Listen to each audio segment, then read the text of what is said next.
شفا دے نشیاں دا مرشد حسین اعتراضی ہے بھی مصطفیٰ دے نشیاں دا مرشد حسین اعتراضی ہے بھی مصطفیٰ دے میں آپ سنیا ہے اللہ کیا ہے میں آپ سنیا ہے اللہ کیا ہے اور جبرائیل کٹھے کر تو بند ہے دریت سب تو پہلے قلب تو ہے جماعت میں اور بد نصیب ملا تیری چاہ زندگی کمیاں کمیاں بدیا نال تیری دوستی ہے تیری دوستی ہے تیری دوستی یہ کملے بول لول لگڑتے ہیں ولی میرے امام بارک رسال واہ واہ ہاشمی سبحان کملے اللہ بول لول لگڑتے ہیں ولی میرے امام بارک رسال ہاشمی اللهم صل على محمد خدا حافظ آنٹی جزاک اللہ اللہم صلی علی محمد و آل محمد جزاک اللہ جیتے رہو سلامت رہو بہت خوبصورت انداز میں بہت خوبصورت آواز میں پوری پرزور طریقے سے ہمیشہ آتی ہیں جب بھی اسی طرح آتی ہیں جی ناظرین کوشش کر رہے ہیں کہ ہم اپنے عالم دین کو لائن پہ رہیں پہلے کالر کو شامل کرتے ہیں السلام علیکم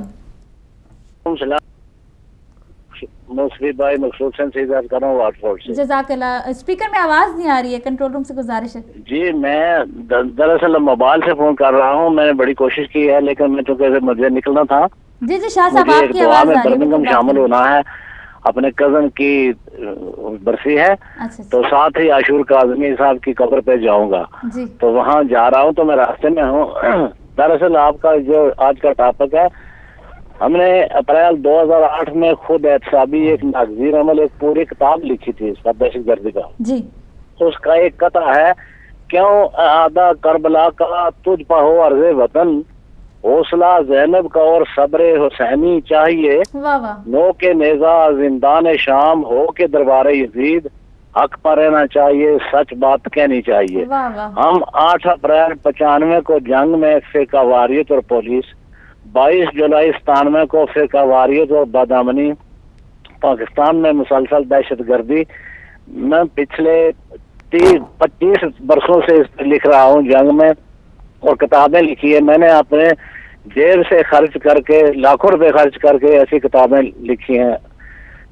اس میں ایک آزاد نظم ہے اور تقریب بغاری پر کچھ ایسے اشعار بھی ہیں کہ مسالک کے خود ساختہ ٹھیکیداروں بہاؤ نہ خون اوروں کو مارو وطن پر کرم کچھ تم ہی کر دو یارو بگاڑو نہ اس کو اگر نہ سنوارو کہاں کا تمہیں اجتہاد آ گیا ہے مساجد میں ہونے لگے قتل عام وطن میں ہے جینا بڑا سخت کام بتانے سے ڈرتے ہیں لوگ اپنا نام کوئی کرنا دے زندگی ہی تمام نہ واقف ہے لگتا جلاد آ گیا ہے رہو وسط میں نہ حد سے بڑھو رکھو ایک اب نہ باہم لڑو نہ تم دشمنوں کے ہی کاندھے چڑھو نہ رشتہ دیوار تم بھی پڑھو فرعون آ رہا ہے شداد آ گیا ہے اس قسم کا تو ہم کوشش کرتے رہے ہم نے اپنا حصہ جتنا ڈالنا تھا اس میں ڈالا ہے میاں صاحب کی پچھلی دونوں حکومتوں میں بھی ہم برابر ان کو یاد کراتے رہے کہ ان کی 2 بار ان کی حکومت اور 2 بار پیپل پارٹی کی حکومت لا اینڈ آرڈر کی وجہ سے ختم ہوئی ہے تو انہیں کوئی توجہ نہیں دی وہ اس پر وہ آنکھ بند کر لیتے ہیں اور حالات بہت خطرناک صورت اختیار کر گئے ہیں اب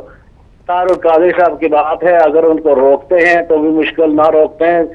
تو بہت ہے وہ ان کے گلے میں پھانس اٹک گئی ہے جی ہاں تو کوشش یہ ہونا چاہیے کہ ملکی حالات سنبھلے جائیں لیکن میاں صاحب میاں برادران غلطیوں پر غلطیاں کر رہے ہیں اور ملک کو ایک ایسی